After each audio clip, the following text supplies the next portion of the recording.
मेरे मंच में मेरे बगल में बहुत ही पुराने बहुजन समाज पार्टी के नेता बैठे थे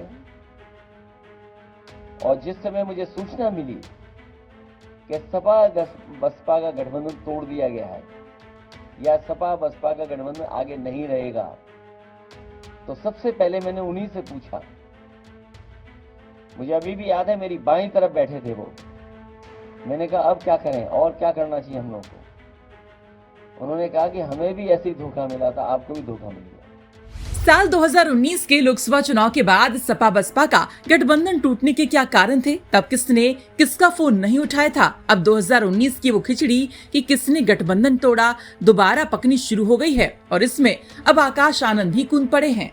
जी हाँ, अभी 2019 की खिचड़ी के दोबारा पकने की शुरुआत होती कैसे है, ये बताने से पहले आपको ये बता दें कि आज क्या हुआ। दरअसल सपा प्रमुख अखिलेश यादव से प्रेस कॉन्फ्रेंस में सपा बसपा का गठबंधन टूटने पर सवाल किया गया तो उन्होंने कहा कि मुझे याद है कि तब मेरे बाएं तरफ बसपा के पूर्व वरिष्ठ नेता बैठे थे। मैंने उनसे पूछा कि अब क्या करना चाहिए, तब उन्होंने कहा कि मुझे भी ऐसा ही धोखा मिला था, अब आपको मिल गया। अब अखिलेश यादव के आज के इस बयान के बाद सपा के नेशनल कोऑर्डिनेटर आकाश आनंद भी मामले में कूद पड़े और एक्स पर पोस्ट कर लिखा कि समाजवादी पार्टी के अध्यक्ष श्री अखिलेश यादव जी के प्रेस कॉन्फ्रेंस की खबर मिली, जहां उन्होंने कहा है कि उनके बाएं हाथ की तरफ बैठे कोई पूर्व बसपा नेता ने उनसे कहा कि मुझे भी ऐसा ही धोखा मिला था।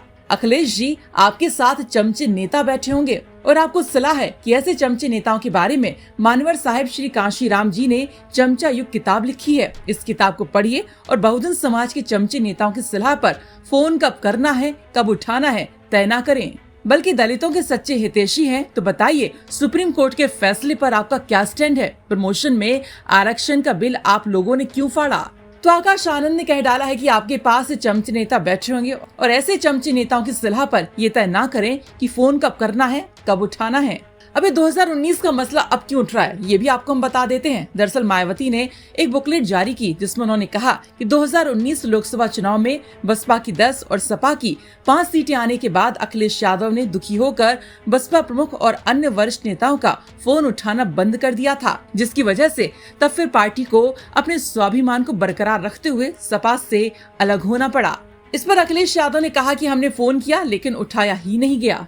दोनों सपा बसपा का जो लीडरशिप थी सब उस मंच पर मौजूद थी। किसी को नहीं पता था कि गठबंधन टूटने जा रहा है, किसी को नहीं पता था।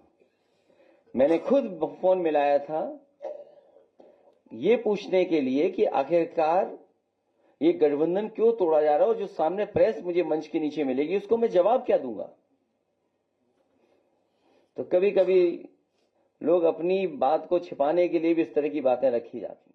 तो अखिलेश यादव मायावती पर गठबंधन टूटने की जिम्मेदारी डालते हैं। कहते हैं कि मायावती ने उनका फोन नहीं उठाया। जब गठबंधन टूटने की खबर मिली तो वो आजमगढ़ में मंच पर बैठे थे। उन्होंने आगे कहा कि उनको ये ना सूझा कि आखिर मीडिया को आगे क्या जवाब देंगे। और अखिलेश के इस बयान के बाद कल मायावती ने एक्स पर लिखा कि लोकसभा चुनाव 2019 में यूपी में बीएसपी के 10 और सपा के 5 सीटों पर जीत के बाद गठबंधन टूटने के बारे में मैंने सार्वजनिक तौर पर यही कहा है कि सपा प्रमुख ने मेरे फोन का भी जवाब देना बंद कर दिया था, जिसको लेकर उनके द्वारा अब इतने साल बाद सफाई देना कितना उचित व विश्वसनीय।